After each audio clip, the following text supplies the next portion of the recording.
नमस्कार दोस्तों, आप सभी का स्वागत है आपके पसंदीदा होम्योपैथिक यूट्यूब चैनल पे। मैं डॉक्टर विपुल कुमार अमरावती महाराष्ट्र से आप सभी का यहाँ पे स्वागत करता हूँ। दोस्तों, आप सभी को पता है कि हम नोज़ोइड्स एंड सार्कोइड्स की श्रृंखला के अंतिम पड़ाव पे हैं और इसी के तहत आज हम बात करने वाले हैं एक और नोज़ोइड के बारे में जिसका नाम है बैसिलस नंबर 7। ये जो नोज़ोइड होता है ये बॉवेल नोज़ोइड होता है, यानी कि हमारी आंत के जो बैक्टीरिया होते हैं उनको पोटेंटाइज करके जो हमने प्रूविंग की है उसके बेसिस पे हमने ये बॉवेल नोज़ोइड्स बनाया था। इसका इंट्रोडक्टरी लेक्चर हमने ऑलरेडी अपलोड किया है। ज़्यादा जानकारी के लिए आप वो लेक्चर एक बार ज़रूर रेफर कर लीजिएगा।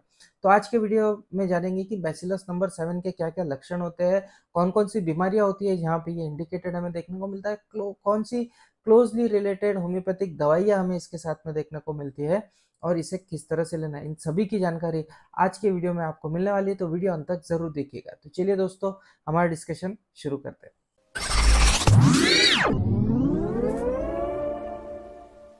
दोस्तों, आगे बढ़ने से पहले आप सभी से अनुरोध रहेगा कि यदि आप मेरा चैनल पहली बार देख रहे हैं तो प्लीज चैनल को सब्सक्राइब कर दीजिए और साथ ही साथ बेल आइकन का बटन दबा दीजिए, जिससे जब भी मैं कोई नया वीडियो अपलोड करूं तो उसकी नोटिफिकेशन आपको तुरंत मिल जाए। अब कई लोगों के मन में कुतूहल होगा कि ये बैसिलस नंबर 7 थोड़ा नाम अजीब सा लग रहा है, ये है क्या? ऐसा तो नाम हमने कहीं नहीं सुना। प्रोटियस सुना था, मॉर्गन बैच सुना था, लेकिन ये तो नाम थोड़ा सा अजीब सा लग रहा है। ये नंबर क्यों लगाया है इस दवा को? तो बता देना चाहता हूँ, जैसा कि बॉवेल नोज़ोइड में हमने देखा था कि ये नॉन लैक्टोज फर्मेंटिंग बैक्टीरिया से बने होते हैं। तो इसके 6 ग्रुप ऑलरेडी बन गए थे। 7वें नंबर पे ये बैक्टीरिया था बैसिलस नंबर 7 और इसको हम आइडेंटिफाई नहीं कर पाए थे प्रीवियस 6 ग्रुप के साथ में कि कौन से ग्रुप में आता है। तो इसका नाम, इसको न्यूमेरिकल 7 नंबर दे दिया गया और तभी से इसका नाम बैसिलस नंबर 7 गिर गया। बहरहाल चलिए बात करते हैं इसके लक्षणों के बारे में। कौन कौन से लक्षण हमें इसके अंदर देखने को मिलते हैं? तो सबसे मेन, जिसे हम की नोट सिम्टम कहेंगे, या जो सबसे मेन लक्षण इसका हमें देखने को मिलता है वो है मेंटल एंड फिजिकल फटीग। यानी शारीरिक या मानसिक तौर पे यदि थकान किसी को महसूस होती है तो उस बंदे के लिए आपके मन में बैसिलस नंबर 7 के बारे में एक बार जरूर आना चाहिए, क्योंकि बहुत ही अच्छी तरह से ऐसे केसेस के अंदर ये हमें इंडिकेटेड देखने को मिलती है। बैसिलस नंबर 7 की जो प्रूविंग थी वो भी थोड़ी सी हटके थी। प्रोटियस जो इसके पहले हमने बॉवेल नोज़ोइड डिस्क्राइब किया था उसके तरह नहीं थी, लेकिन हाँ सिमिलर लाइंस पे थी, जहाँ पे हमने देखा कि प्रोटियस जो होता है वो रिलेटेड होता है क्लोरीन के साथ में, क्लोरीन के साथ में काफ़ी क्लोजली रिलेटेड होता है। उसी तरह बैसिलस नंबर 7 जो होता है ये बहुत ही ज़्यादा क्लोजली रिलेटेड हमें देखने को मिलता है ब्रोमाइड से और आयोडाइड से। खासकर यदि पोटेशियम के साथ में ये कंपाउंड्स हो, यानी पोटेशियम ब्रोमाइड या पोटेशियम आयोडाइड, ये जो कंपाउंड्स होते हैं उनके साथ में बहुत ही ज़्यादा क्लोजली रिलेटेड हमें देखने को मिलता है। तो एलिमेंट्स आपके ध्यान में आ गए होंगे। मेंटल्स की बात करें तो मेंटल फटीग हमें बहुत ही ज़्यादा पेशेंट के अंदर हमें देखने को मिलता है। पेशेंट को किसी भी तरह का मानसिक काम अगर दे देते हैं, मेंटल एफर्ट जिसमें लगता है, ऐसा कोई भी काम यदि दे देते हैं तो उसको बहुत ही ज़्यादा थकान होगी, उसे बहुत ही ज़्यादा जान पाएंगे, वो मेंटल वर्क करने को नहीं देखेगा। तो बहुत ही ज़्यादा थका हुआ सा पेशेंट को लगता है और बहुत ज़्यादा काम करने की इच्छा पेशेंट के अंदर हमें देखने को नहीं मिलती है। यही चीज़ हमें डाइजेस्टिव सिस्टम के अंदर देखने को मिलती है। पूरी तरह से स्लगिश हमें डाइजेस्टिव सिस्टम देखने को मिलती है। खाना खाएगा तो पेट एकदम सब फूला फूला सा लगेगा, पेट भरा भरा सा लगेगा, गैसेस आएंगी, खट्टी डकारें आएंगी, पेट साफ नहीं होगा।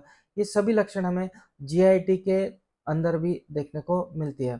तो जीआईटी भी हमें इसका स्लो देखने को मिलता है। फटीग का लक्षण हमें जीआईटी के अंदर भी देखने को मिलता है। बात करते हैं हम इनके जेनाइटो यूरिनरी सिस्टम के, यानी मूत्र से संबंधित लक्षणों के बारे में। तो पेशाब की जो फोर्स होती है उतना फोर्सफुली हमें पेशाब पेशेंट के अंदर आता हुआ नहीं देखने को मिलता है। साथ ही मेल पेशेंट के अंदर सेक्सुअल फंक्शन लॉस होता हुआ देखने को मिलता है। जो इरेक्शंस चाहिए हमें पेनिस के अंदर, वो इरेक्शन भी लॉस्ट हमें रोगी के अंदर अक्सर देखने को मिलता है। यहाँ पे भी हमें प्री मैच्योर सीनिलिटी देखने को मिलती है, यानी उम्र से पहले ऐसा लगता है रोगी को कि उसका जो एज है वो बढ़ रही है, यानी उम्र से पहले बुढ़ापा आ रहा है। तो इस तरह के लक्षण हमें रोगी के अंदर देखने को मिलते हैं। रेस्पिरेटरी सिस्टम की यदि बात करें तो अस्थमा हमें अक्सर रोगी के अंदर देखने को मिलता है। सांस लेने को तकलीफ देखने को मिलेंगी, कफ या कटार हमें देखने को मिलेगा और जो बलगम रहेगा वो बहुत ही चिकट रहेगा, निकालने में आसानी नहीं होगी, बहुत जोर लगा के उसे निकालना पड़ेगा और उसे उठाने के लिए मतलब वो बलगम को बाहर निकालने के लिए भी बहुत एफर्ट पेशेंट को लेना पड़ता है। तो ये सभी लक्षण हमें देखने को मिलते हैं। अब ये जो लक्षण होते हैं इसे हमें कंपेयर करना चाहिए काली कार्ब के साथ में। ये काली कार्ब पोटेशियम की बनी हुई मेडिसिन है, पोटेशियम ग्रुप की मेडिसिन है, और इसके साथ में काफ़ी क्लोजली रिलेटेड हमें ये मेडिसिन देखने को मिलती है। सर्कुलेशन की बात करते हैं हम, अगर नब्ज देखेंगे रोगी की, पल्स अगर हम देखते हैं तो स्लो पल्स रेट हमें देखने को मिलता है। ब्लड प्रेशर भी पेशेंट का काफ़ी लो हमें देखने को मिलता है। इसके साथ ही हमें देखने को मिलता है कि उसका हार्ट भी काफ़ी वीक होता है, ठीक तरह से हार्ट बीट्स होती हुई हमें देखने को मिलती है। वीकनेस हमें हार्ट के अंदर भी देखने को मिलता है, जो कि पोटेशियम के साथ में स्पेसिफिक कार्डियक मसल्स के एक्शंस हमें देखने को मिलते हैं। तो ये सभी लक्षण हमें इस दवा के अंदर देखने को मिलते हैं। न्यूरोमस्कुलर सिस्टम की यदि हम बात करें तो रिलैक्स फाइब्रस टिश्यू हमें देखने को मिलती है। साथ ही साथ वात के साथ में गठनें हमें अक्सर बनती हुई देखने को मिलती है पेशेंट के अंदर, गांठें बन जाती है, और बहुत ज़्यादा दर्द हमें देखने को मिलता है हाथ पैर के अंदर, खासकर बैकएक बहुत ज़्यादा देखने को मिलता है। पेशेंट ज़्यादा लंबे समय तक खड़े नहीं रह सकता है, खड़ा अगर रहता है तो उसे चक्कर आना शुरू होता है। कई बार यदि हम एकदम सडनली किसी पेशेंट को फिजिकल वर्क करने को बोल देते हैं, सडन एक्सर्शन यदि कोई कर लेता है तो गश खा के गिर भी जाता है। तो ये सभी लक्षण हमें रोगी के अंदर देखने को मिलते हैं। हालाँकि हम स्किन के अंदर यदि देखते हैं रोगी के, तो स्किन के अंदर कोई ख़ास आउटस्टैंडिंग सिम्पटम हमें देखने को नहीं मिलता है। हाँ, पेशेंट जो होता है वो ठंडी में उसके लक्षण हमें ज़्यादा बढ़ते हुए देखने को मिलते हैं, तकलीफ़ें ठंडी में ज़्यादा बढ़ती है, ठंडी को बहुत ज़्यादा सेंसिटिव होता है पेशेंट को, और इसीलिए ठंड अवॉइड करता है। तो ये सभी लक्षण हमें बैसिलस नंबर 7 के अंदर देखने को मिलता है। क्लोज़ली रिलेटेड मेडिसिन्स कौन-सी है? काली ग्रुप की मेडिसिन्स, खासकर काली कार्ब हमें क्लोजली रिलेटेड बैसिलस नंबर 7 के साथ में देखने को मिलते हैं। साथ ही साथ ब्रोमियम और आयोडम ये क्लोजली रिलेटेड हमें देखने को मिलता है। तो यदि हाइपोथायरॉयडिज्म का केस है, वहाँ पे भी हम बैसिलस नंबर 7 के बारे में सोच सकते हैं। यदि बहुत ही ज़्यादा थकान पेशेंट को फील हो रही है तो आयोडम के साथ में हम बैसिलस नंबर 7 दे सकते हैं।